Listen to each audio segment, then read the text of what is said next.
So somebody asked me to show me my live account. So you can see this is my Interactive Broker live account. Uh, this is my realized profit for $1,600.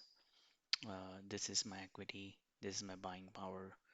And these number of shares I've traded today. So this is all there.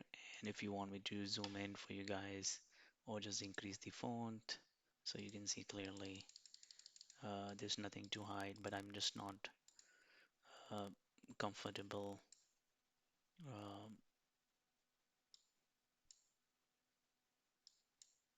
doing a live streaming for you guys at this point. So basically, each interactive broker, when you do the DAS, there is two account comes in. The first account is a demo, which comes with the